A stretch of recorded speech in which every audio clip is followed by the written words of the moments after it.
We will begin this afternoon with a panel consisting of Taku Lee, a political scientist from the University of California at Berkeley, Michael Jones-Correa from Cornell University, Dana Chisnell, a consultant with Usability Works, and Whitney Quisenberry, a principal consultant at WQ.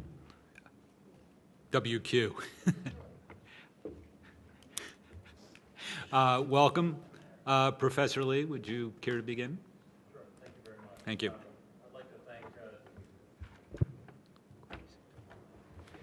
I'd like to thank Chair Bauer and Ginsburg and thank the other commissioners for inviting my testimony here today. My name is Taku Lee, and I'm a professor of political science and law at the University of California at Berkeley.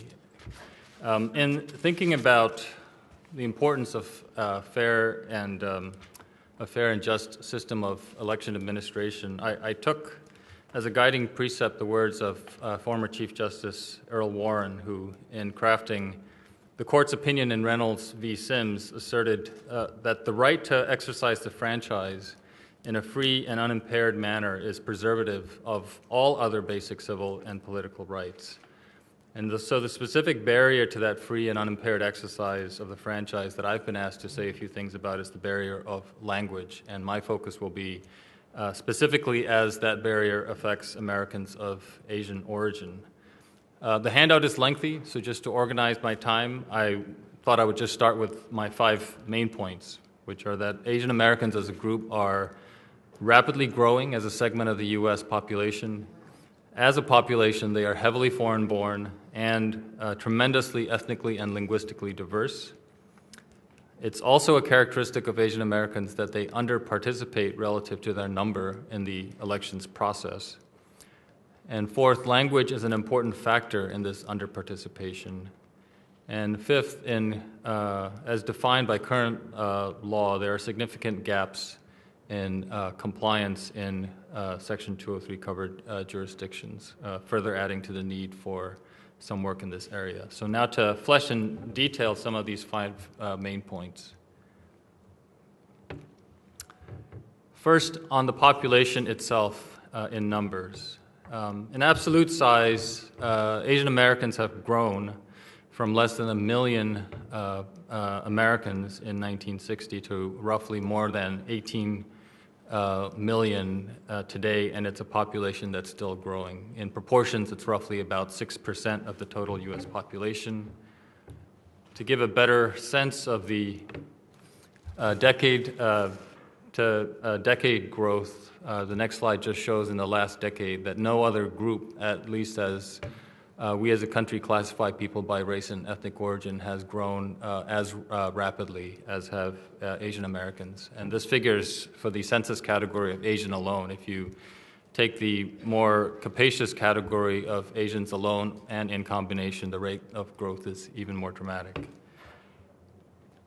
And then in terms of its relationship to migration, in the last 5 years, there's been no other region of the world that has been sending newcomers to the United States at a higher rate than has Asia. So specifically, Asia has displaced Mexico and Central America as the largest regional contributor to legal migration to the United States.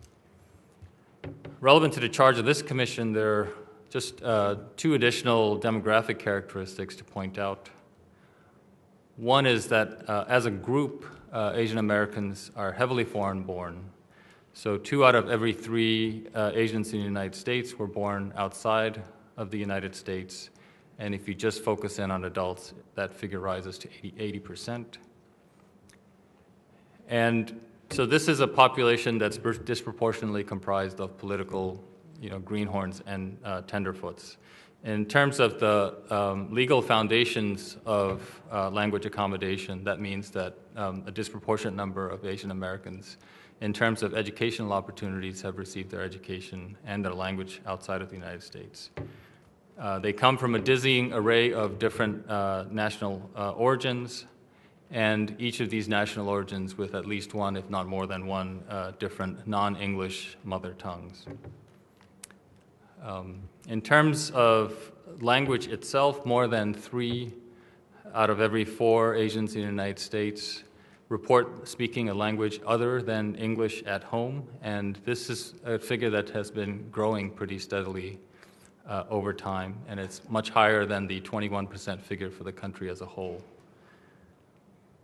Then in terms of the Census Bureau's definition of what counts as limited English proficiency, nearly half, 47% of those Asians who report speaking a language other than English at home report that their facility with English is less than very well. So when you combine those two things together, speaking a language other than English at home together with not speaking English very well, that's roughly 1 out of every 3 Asian Americans who are limited English proficient. The exact figure is about 36%. And you'll notice on this slide also that there's significant variance across groups. That's the demographic baseline. Where do elections come in?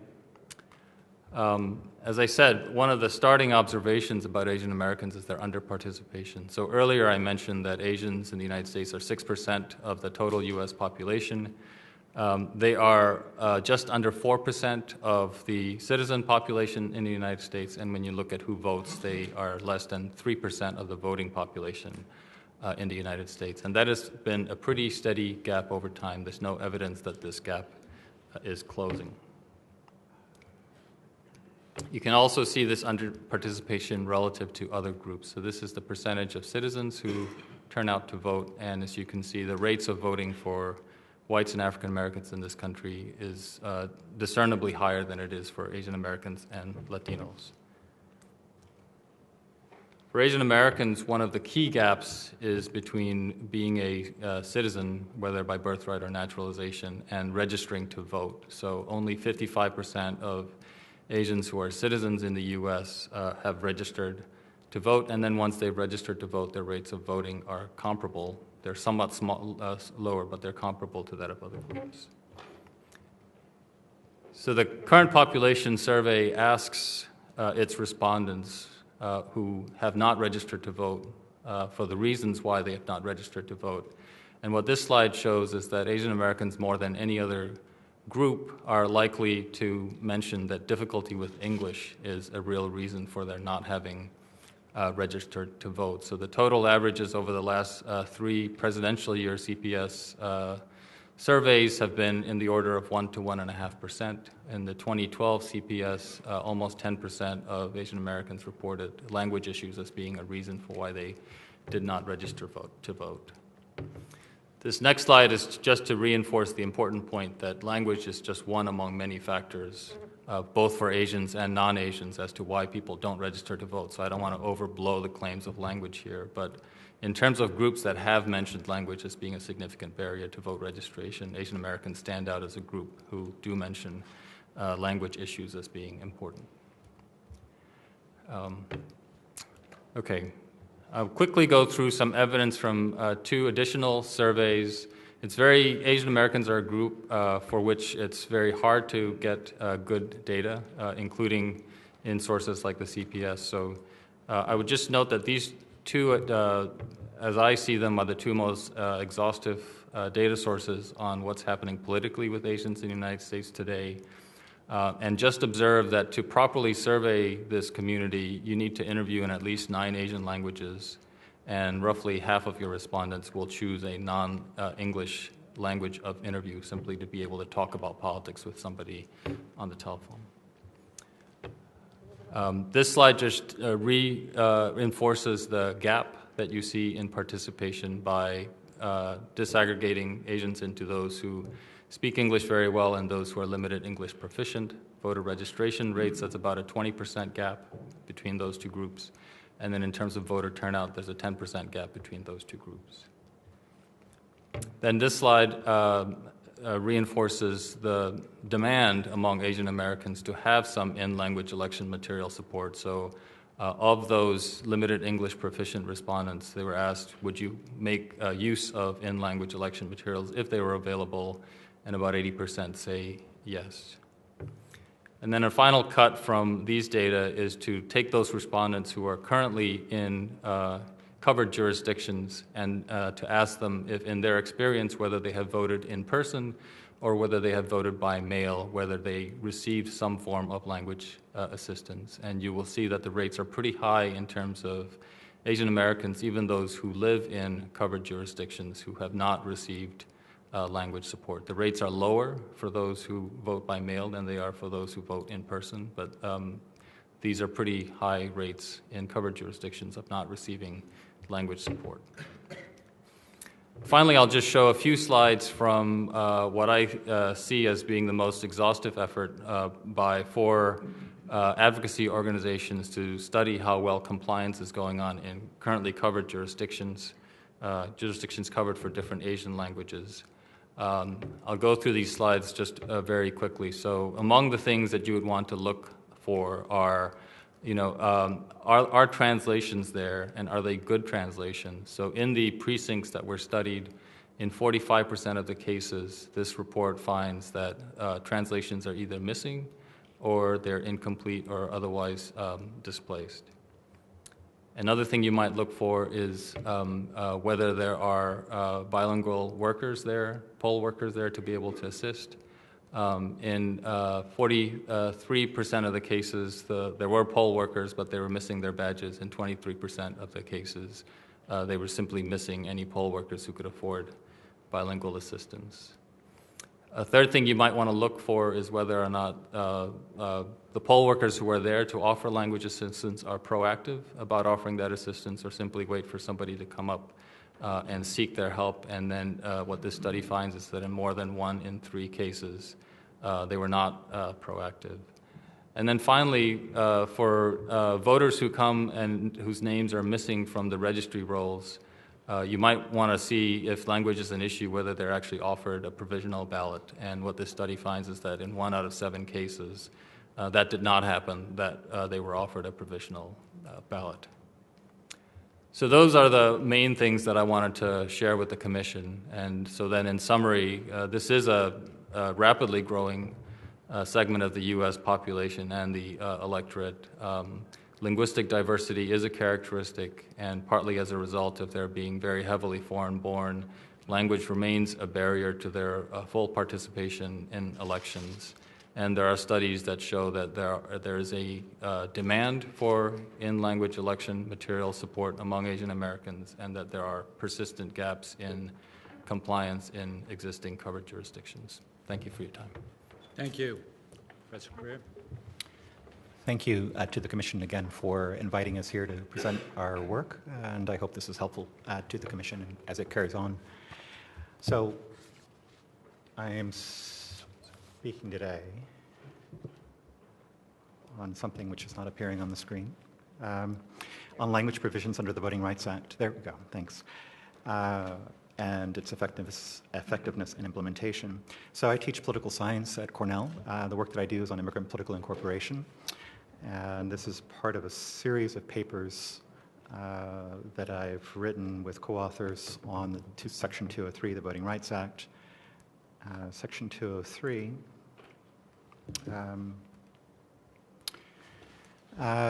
was introduced in 1975 when Congress extended the Voting Rights Act to protect linguistic minority groups. And it protected it under 2 sections, Section 4F and Sections 203, and required that materials be available in localities where there were linguistic minorities, originally over 5% of the total, and then now 10,000 individuals, or 5% of the total of voting-age citizens in any political subdivision. So when the Supreme Court struck down Section 4B of the Voting Rights Act and shall be beholder, it didn't actually affect Section 4F or Section 203, so this coverage is still in place. So this particular study looks at coverage under Section 203, and the design of the study is hinged on sending Cornell undergraduates to verify materials and personnel available at registrars and DMVs in covered counties. So we sent undergraduates to 94 counties, and they would appear at the registrar's office and ask if there was someone who could speak the covered language and if they were available, and then also asked if there were materials available in the covered languages. And so this first map is all the counties covered under Section 203. These are the counties covered under Section 203 for Spanish language minorities, which is the focus of this particular project.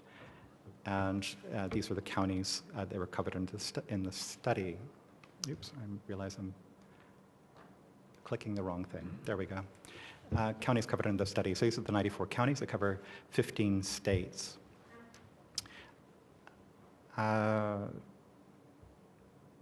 28 of those counties, I should just note, are counties that were covered under state provisions, not under the federal provisions of the Voting Rights Act, and the paper discusses those separately. So, we wanted to look at variation and implementation of the Voting Rights Act. So there's a good deal of work looking at the effectiveness of the Voting Rights Act, Section 203, finding that covered counties, in fact, do have higher voter registration and turnout rates for covered minorities. And some of that work I've written myself along with others. So there's actually quite there's a gap in the kind of work looking at implementation rather than effectiveness. And so this study in particular was interested in implementation and then the outcomes of this variation in implementation. So of the counties that we visited, 1 in 7 could not offer registration materials in languages other than English.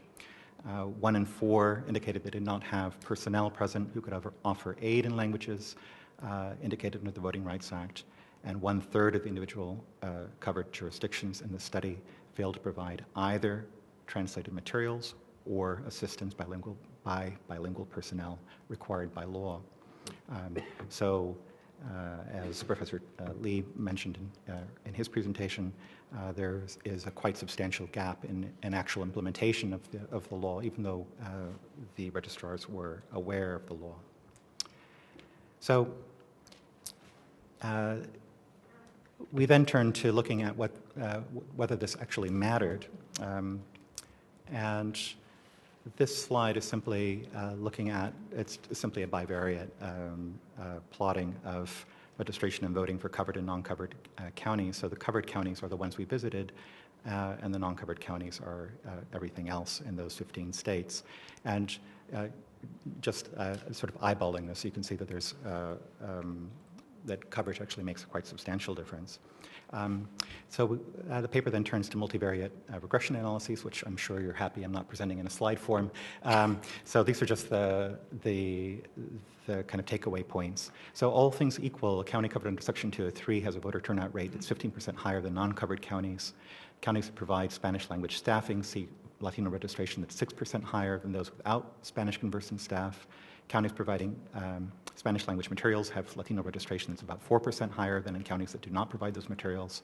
And registration rates increase over time the longer a county is covered under Section 203. And there are similar kinds of results for voter turnout. So a county covered under Section 203 has Latino voter turnout that's 11% higher than non-covered counties. Availability of Spanish language staffing, so counties have 4% higher Latino turnout than non-covered counties, and provision of Spanish language registration materials is associated with a 6% increase in Latino voter turnout. Lastly, this particular study looks at possible explanations for differences in implementation. So why do we see this variation? And we look at 4 different things: the cost of enforcement, host jurisdiction, political ideology, oversight by local actors, so whether or not there's a Latino elected official present, and ex post sanctions. Cost of enforcement by itself wouldn't explain a lot of the variation. We do include controls in the model for the size of the county, whether it's urban or rural, and these are not significant. We don't, the paper does not go into great detail on ex post sanctions. There haven't been a lot of ex post sanctions in states that have been sued by the Department of Justice, like New Mexico. Don't see any diminishment in poor implementation. So the 2 that we focus on in the study are host jurisdictions, political ideology, and oversight by local actors. And what we find is that host counties, host county's political ideology has the greatest effect. So states whose voters report the Republican Party in presidential elections more than one standard deviation from the mean are 19%. I apologize. I just take it one step. If you Yes. slow down a little bit. This Yeah. is the first time we've ever told witnesses to take a little more time. But Yes. I've had a little trouble following this piece, and I know it's important. Yes. Okay, so these are multivariate regressions. We're trying to explain why we see this variation in turnout and registration. So we control for a number of factors. One of the factors we control for is whether there's a Republican governor, Republican state legislature, and voter turnout. So the difference between Republican and Democratic vote for the previous presidential election.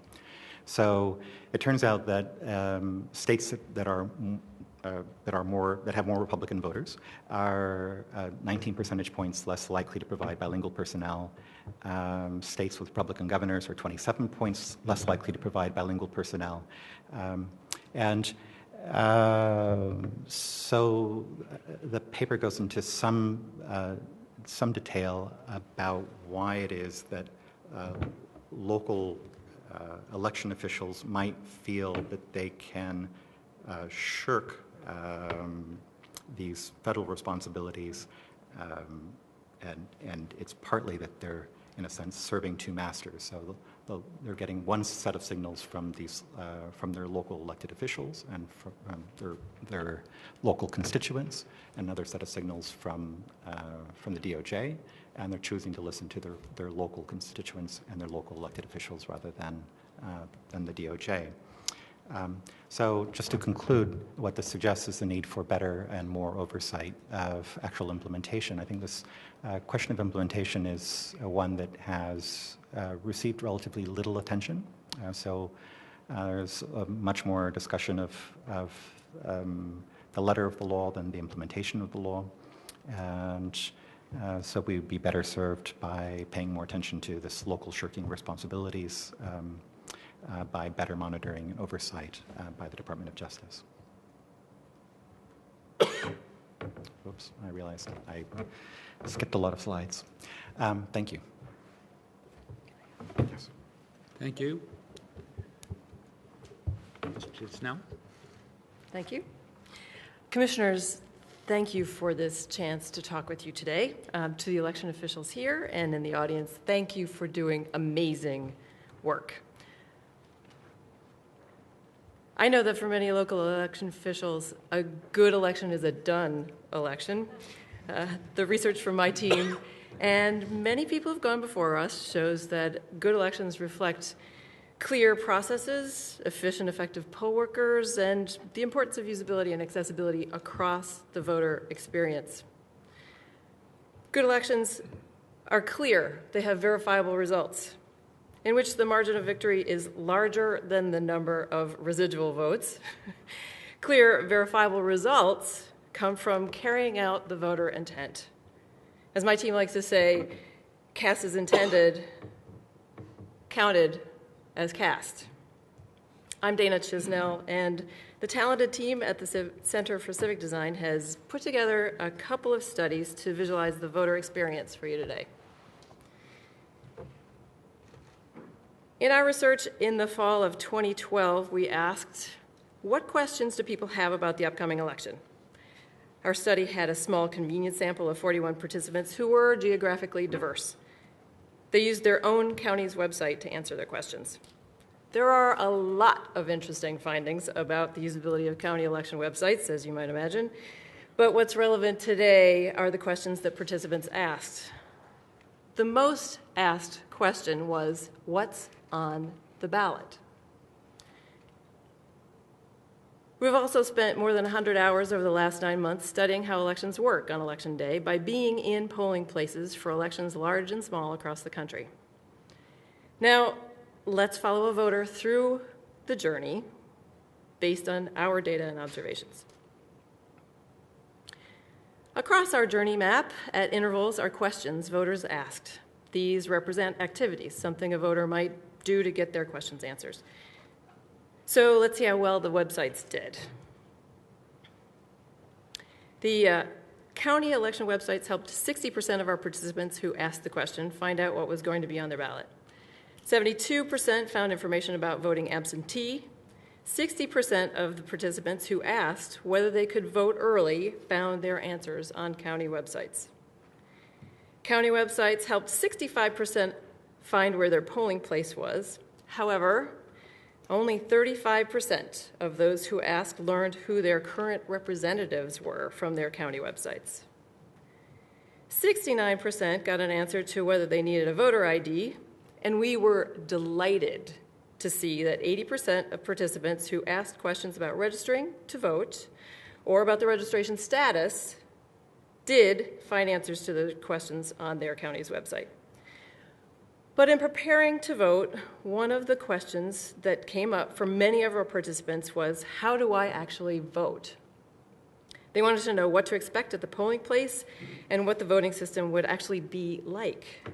Tragically, this question went unanswered for all but about 13% of participants who wanted to find the answer to this question on their county website. If we look at the journey through answering these questions, it's easy to see that first, the best we got was an 80% success rate on one question. There are a couple of sizable dips too. Ideally, you'd want everyone to find their answers. And when we fill this space, we can see how far we have to go to improve the experience and at which points. This filled space actually is the window of opportunity. There is a lot of the franchise in that space. It's the room for improvement. So now let's look at the polling place and what goes on with voting there. Same basic format, but as we're basing this map on observational data, I'll show you a composite visualization that depicts one of the typical voter paths. The voter gets to the polling place. If they're driving, there's parking to find, which can be tough in some urban places. Signage probably helps them find their way to the right entrance, but unless there's a queue, finding the exact location of polling can be challenging. Arriving in the room where polling is happening, the voter has to figure out where to go first. If there are multiple precincts or election districts housed in the same polling place, they often don't know which is theirs. They go to the wrong one, and they get redirected. Eventually, they get checked in, get a ballot, and then head to the voting booth, where we encountered the death of 1,000 cuts, that is the ballot. For many voters, this is the first time they see what's on their ballot. The voter has to figure out how to mark the ballot and choose which contests to vote in. There's pressure to complete the entire ballot, but some voters don't feel comfortable voting in contests where they just don't know who the candidates are and what the issues are. They wonder if their votes will count if they don't vote the entire ballot, and having many different kinds of contests on the ballot can also slow voters down. If there are contests on the second side of a printed ballot, voters often forget, or they don't even realize that they need to vote on those two. Finally, they finish marking the ballot.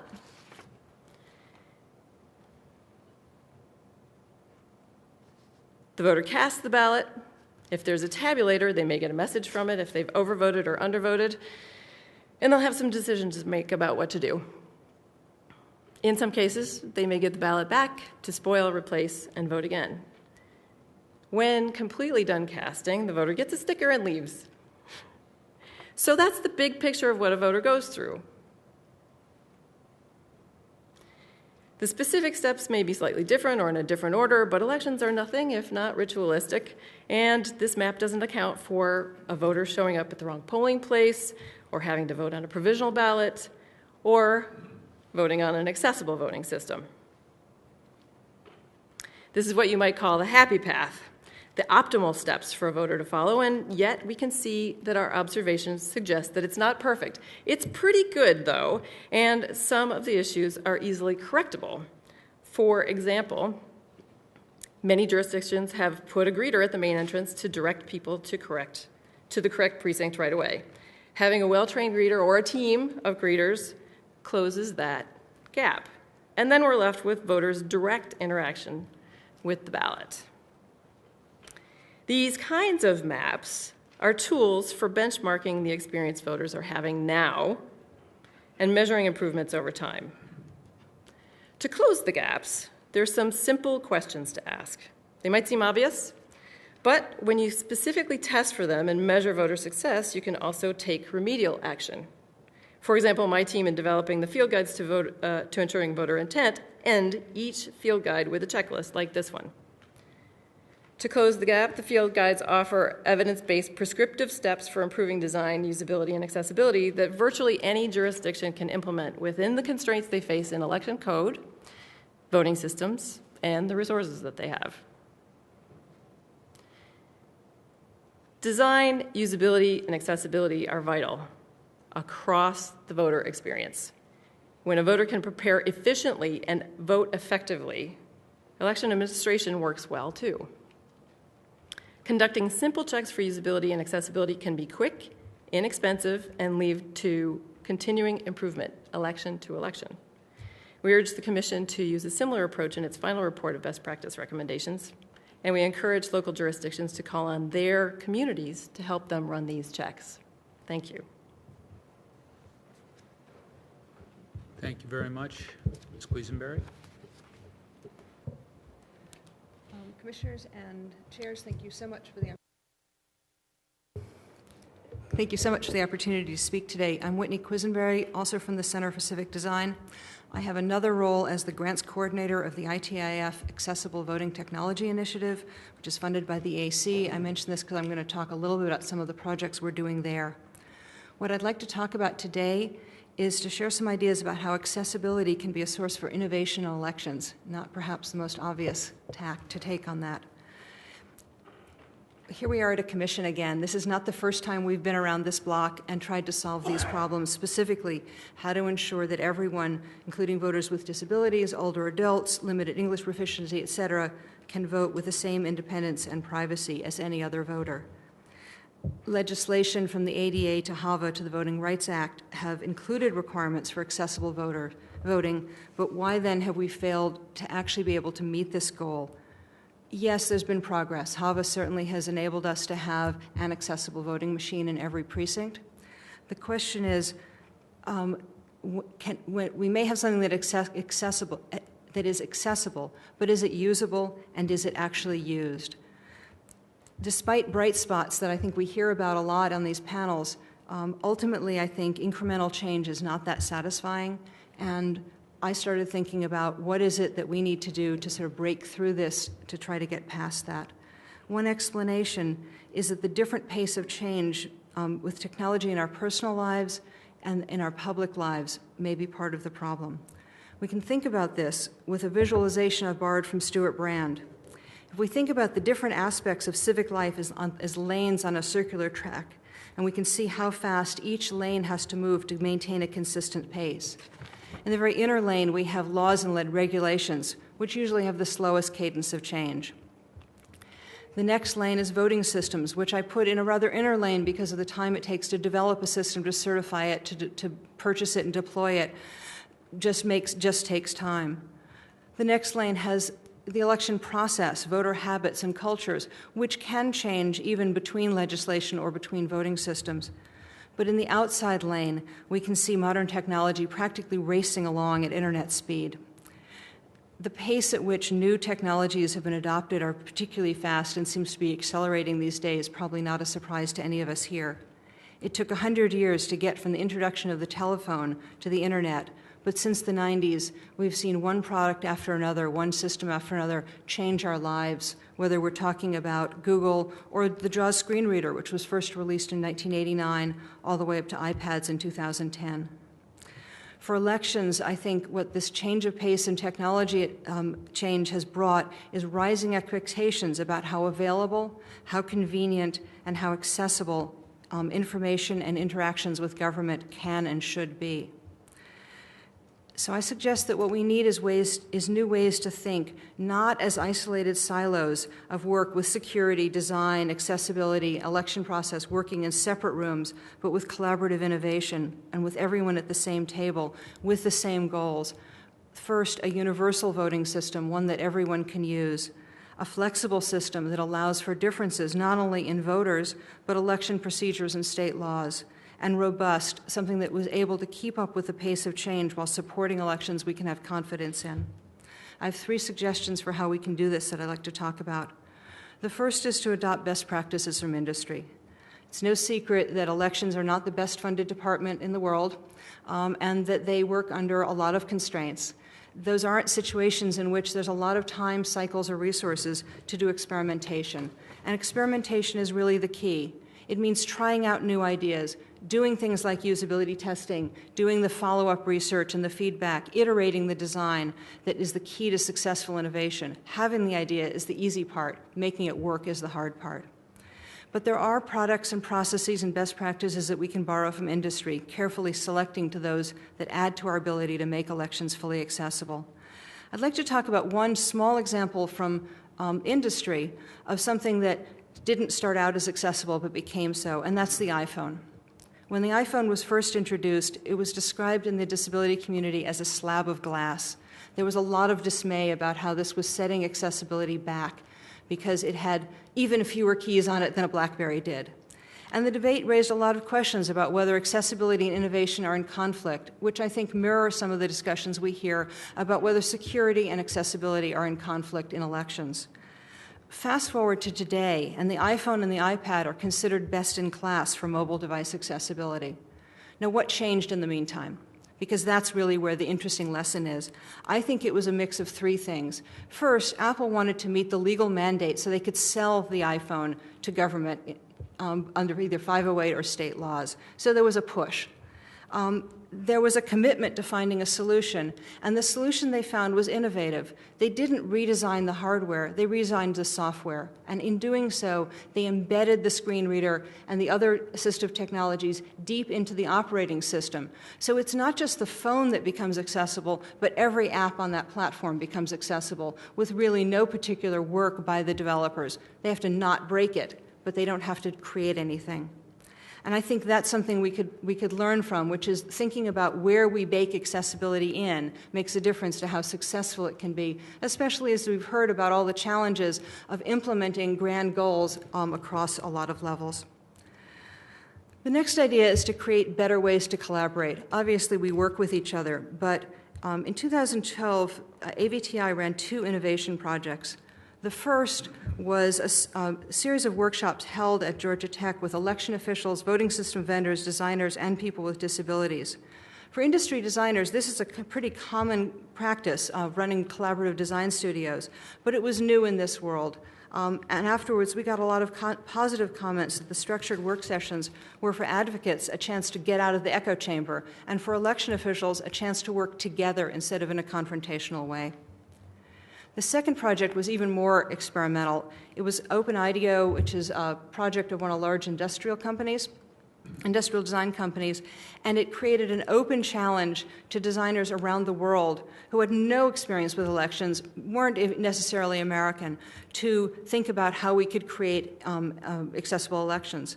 As an example of how this worked, one of the ideas that this group of some 800 or so designers got entranced with was the idea of pop-up voting centers, mobile voting, voting vans, and that was actually one of our winning concepts.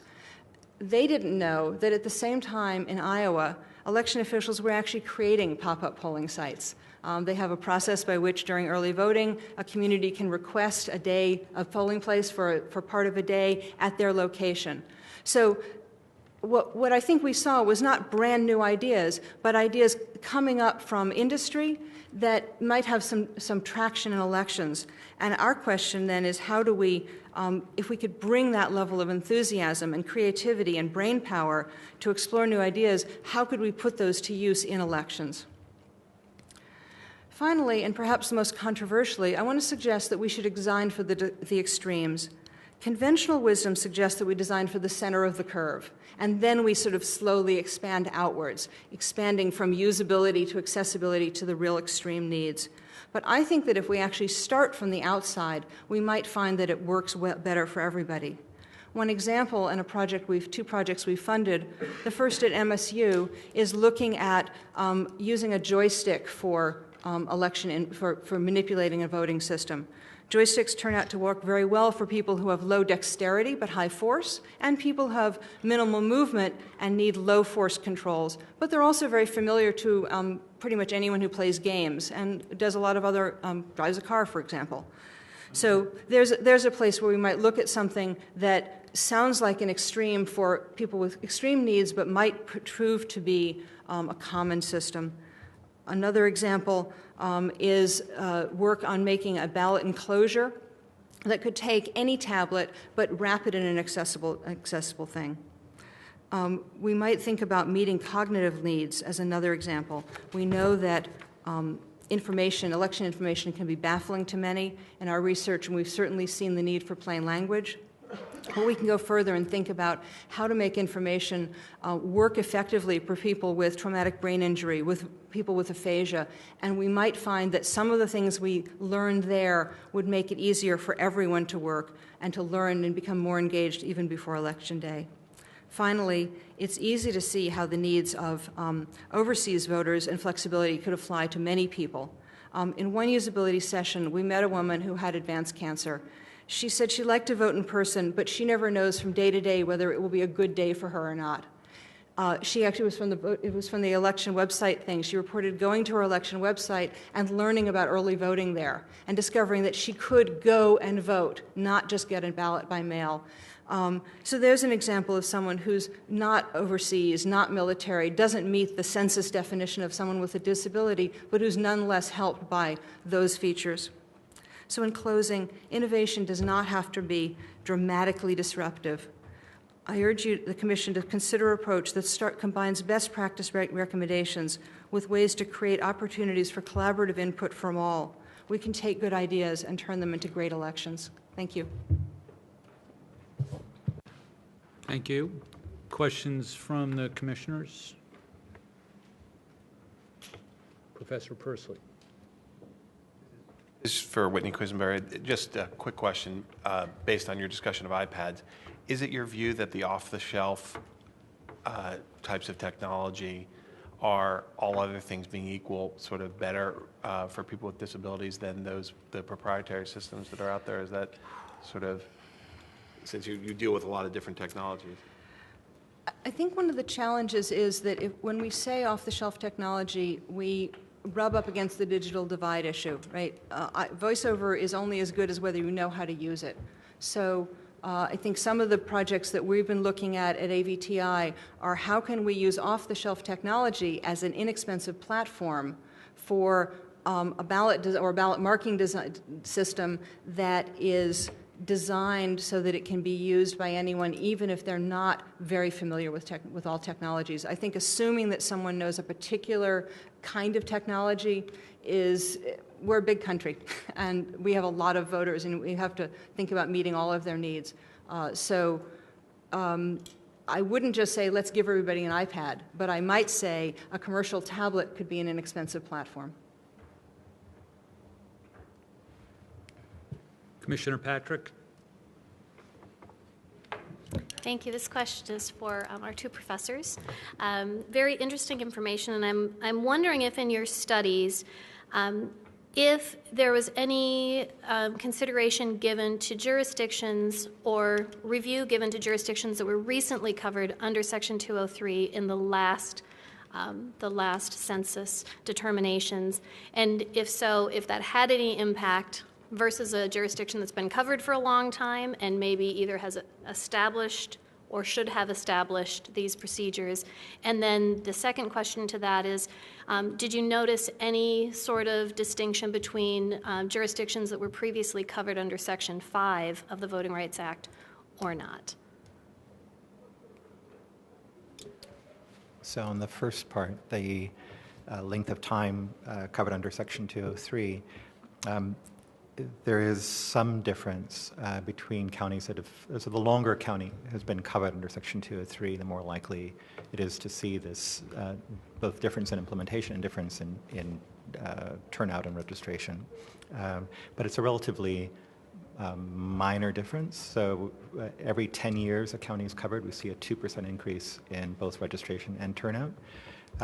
versus just being covered at all leads to much greater increases in turnout and registration. So even if a county is very recently covered, you see these higher effects on turnout and registration. And whether it was covered under Section 5, I don't think we looked at that in this study. I did look at this in a previous paper, not looking at implementation, but simply looking at effects on turnout and registration, and the effects are similar for both Section 203 and Section 5. Thank you for that question. Thank you for that question. That's an excellent one to ask of the two communities that Professor Jones-Correa and I look at. The Advancing Justice report that I include in my presentation is designed to look explicitly at whether or not there's a difference in the compliance gap between the newly determined covered jurisdictions post-2011. I know that the report finds some significant difference in these new jurisdictions. I can't speak with specificity to what they actually were, so if you go back to some of the slides in the handouts, you'll notice that part of what I presented was counties that seem to do particularly well in terms of compliance with language accommodation and counties that seem to do quite poorly. So if you are limited English proficient, you, all things equal, would want to be in Kings County, Washington, and you really wouldn't want to be, if you're Bengali, you really wouldn't want to be in Hamtramck, Michigan. I'm happy to include more detailed comparing the new determinations of coverage in the written paper that I submit to the Commission. I think that it would be interesting to look at for those who are recently covered, whether or not it improves over time, and because we have some that have already been covered, whether or not there is any distinguishing factors there, because maybe we can identify some best practices in places like King County that do an excellent job of it, that can perhaps inform some of the other jurisdictions that are maybe getting this sort of coverage for the first time and are looking to receive some sort of instruction or assistance with that. So thank you. Commissioner Mays? This is for the professors. When you talk about voters that don't have English proficiency, do you know how much more difficult it is for jurisdictions to reach out to them using social media? Or are they totally ignored when they go into that vein? That's also a great question. I actually don't know of a study that looks at that, although I would be surprised if there isn't one out there. What I do know from studies I am aware of Asian Americans is any kind of outreach in advance of elections seems to do more than doing nothing, whether it's direct contact between elected officials or election officials with different community organizations, or I would infer through technologically based outreach efforts like social media. I think things that you do in advance of elections, as I see it, seem to have an effect in terms of reducing that language barrier. Well, and the one thing that I'm focusing on now is we had a panel dealing with disasters. So that is not as much advanced planning, it's more sometimes in the moment. And so I'm even more interested when there has been a hurricane or a power outage or whatever it is, whether those communities are being included in the social media outreach. That's all. Yeah, I mean, one of the other things that I would think would be a positive recommendation in terms of language access would be using social media on Election Day as a way of crowdsourcing where are the flashpoints. So sometimes, as one of the other panelists said, a good election is a done election. And there's such a scramble to get to Election Day that precincts may not be aware of themselves of some of the problems that they see. And so if there's a way of crowdsourcing where are the real gaps in terms of, poll workers not wearing badges or things of that nature that have to do with language access, I think that would be another really good way of improving election administration. And when they talk about Chinese, are we assuming it's Mandarin and not Cantonese? Well, part of what you're identifying is some of the gaps even in the existing data collection. So I can't tell from certain data sources, whether those distinctions are made or not.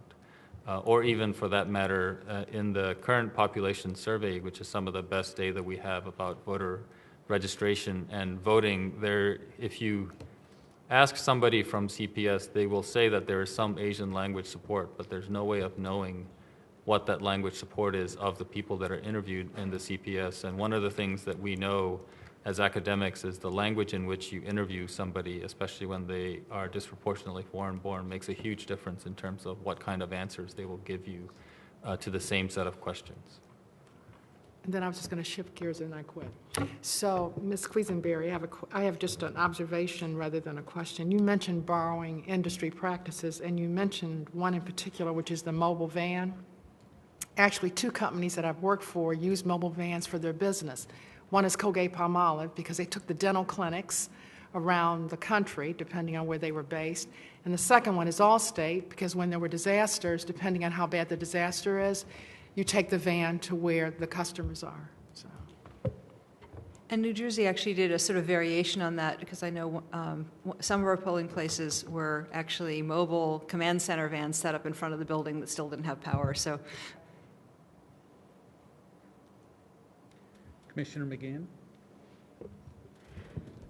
This is a question that I think goes across both subjects, language accessibility and design and accessibility. And the question is, when you are designing materials to cover more than one language, do you all have recommendations as far as, I'm from Texas, for the longest amount of time we used to have our voter registration application in English and in Spanish. And it was very busy, sometimes difficult to read. So it was redesigned so that we have a Spanish form and an English form. But of course, the risk there is that you may not have the Spanish form available as, in local offices. Anyway, I'm wondering if you have a recommendation on a best practice as far as how to include all the required languages on all the required forms.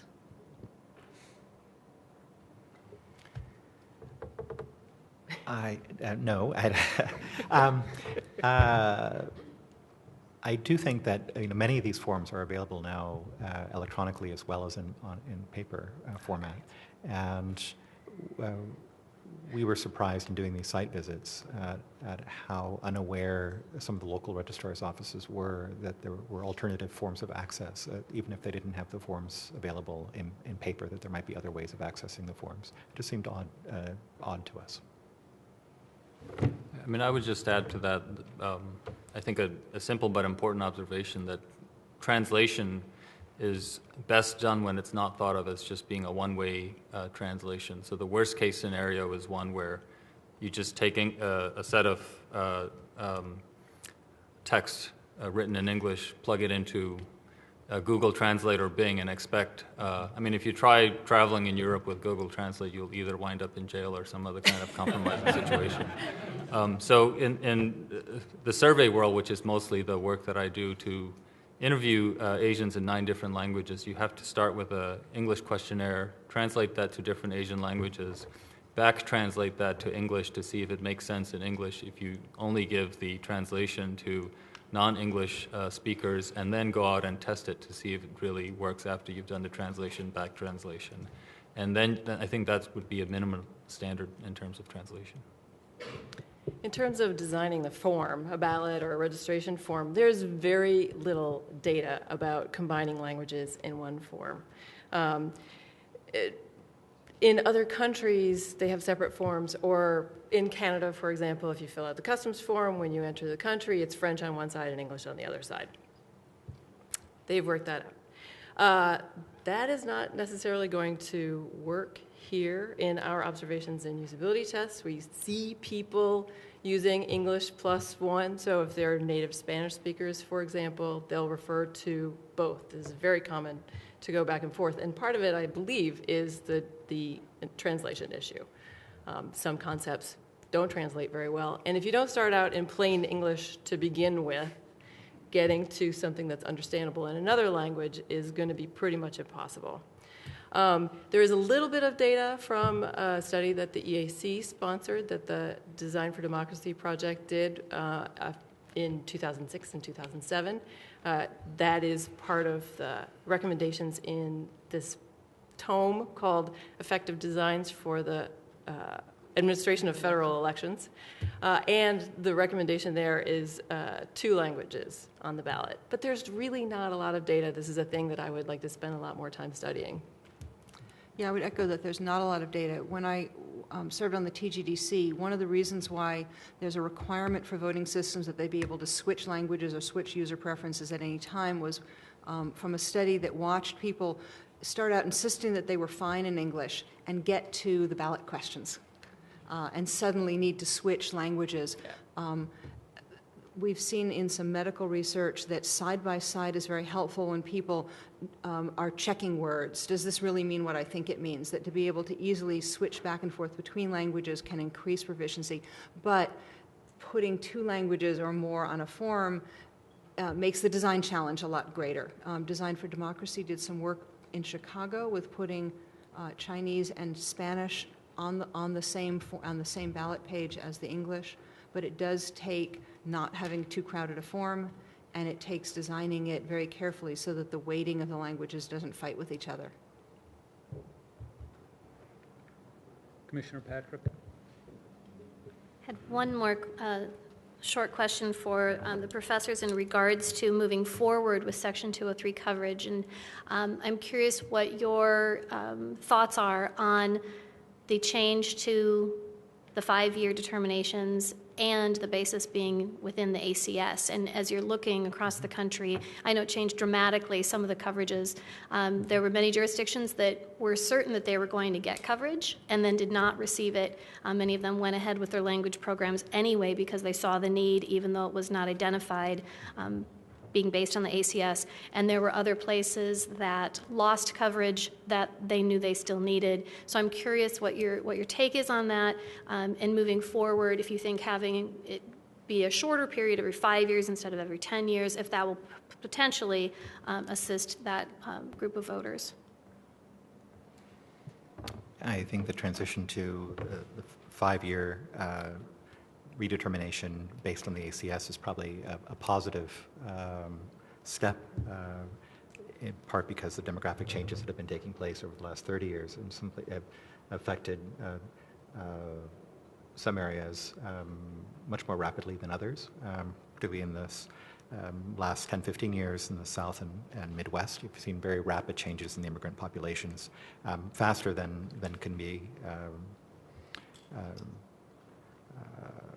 then a 10-year adjustment would be able to help. I think that's all I want to say.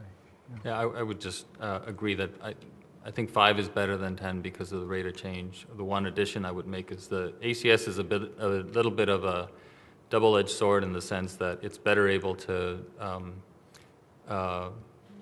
document change as it is happening, but it is based on a sample-based approach rather than actual full counts. And so for a lot of Asian languages, sometimes you may get above the requisite threshold but not know it because sample-based approaches of counting are bad at getting to the extremes. So, for some of the smaller Asian populations, they may actually need coverage in their jurisdiction, but you may not be able to assess that properly by looking at the ACS.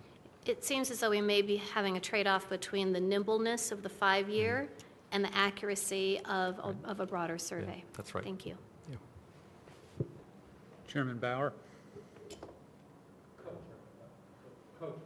Too many words. We flaunt our nonpartisanship here. Professor Jones-Correa, I just wanted to understand a little bit more about the character and the nature of the research that you conducted into the implementation problems in the counties that you studied. So, in particular, with reference to what you just researched in the vein of host county ideology, I just have a few questions I wanted to make sure I understood. First of all, are you referring to ideology or referring to partisanship? Is it by party or by point of view in some way that you are looking at the signals, and I'll get to the question of signals in a minute, the signals that go out to the populations in these counties, or to the, excuse me, to the local officials in these counties. More correctly, it's partisanship, not ideology. So the measures we have are measures of party vote and party control of the state house and governorship. And do you have, since you mentioned state house control, gubernatorial and state house control, and of course the elections are administered on the local level. Yes. Do you have comparable sort of analysis of what the partisan makeup is at the local levels where the signals that you referred to might have been received? So the partisan difference in the presidential election vote is at the county level, but we don't have a measure of county level elected officials. So the partisan makeup of the county level elected officials on the sort of signals receiving end is not established. That's right. So you could have a Republican state house, but you could have Democratic local officials who are administering the elections. That's correct. Although we do have this measure of county level vote, so the difference between the Democratic and Republican vote at the county level. So presumably, if a county is very Republican, then they're likely to have Republican elected officials. But that might not always be the case. Okay. And do you have research into what type of signals you're talking about that might affect the implementation at the local level? You referred to signals that might result in this serving two masters syndrome. Right. No, this is really drawn from the literature in political science on bureaucracies and on principal agent theory. So the difficulties that elected officials have, or in this case, the federal agency, the Department of Justice, would have in maintaining oversight over local agents, in this case, the county election officials. But I have to say that it is, that very end of the paper is somewhat speculative. On the signals point? Yes. And then just last question that I wanted to raise, is it, and you have to appreciate my limitations in the matter of social science research are vast. So I just want to make sure I want to make sure I understand this. Is it, if you are seeing an effect like the one you described, is there any, how do you control for the possibility that if you have essentially limited party targeting of those populations and much lower political engagement by those populations, that has the effect, that the causal factors don't run, in fact, the other way? Right. So some of those things, so the results that are reported are the results for those variables holding the other variables in the models at their mean. So there are other variables that you're controlling for.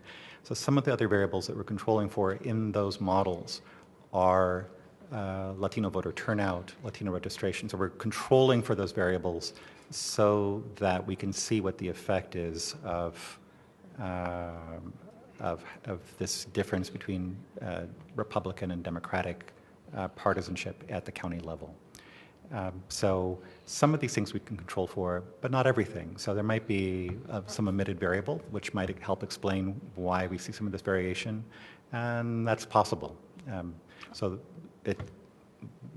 so there are limits to the social science research. Okay. So, and do you look at, for example, the difference between battleground, there's battleground states versus non-battleground states kind of sort of analysis?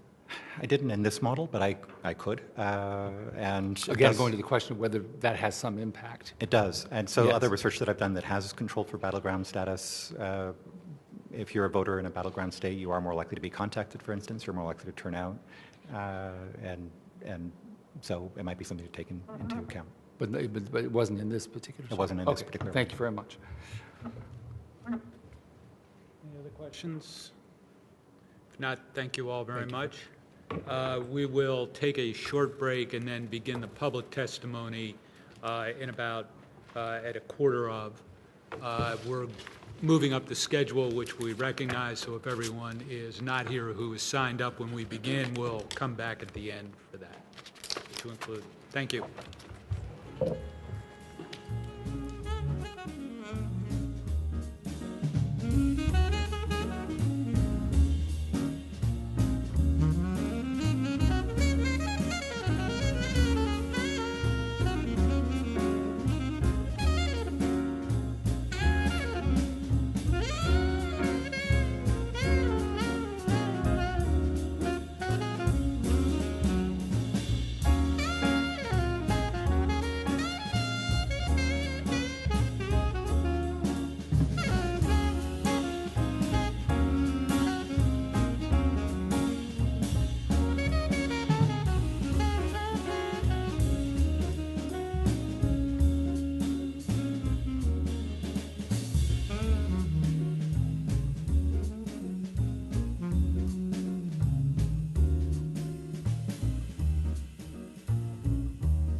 Podium mic check.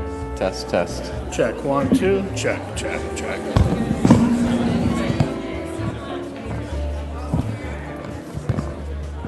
Check, 1, 2, check, check.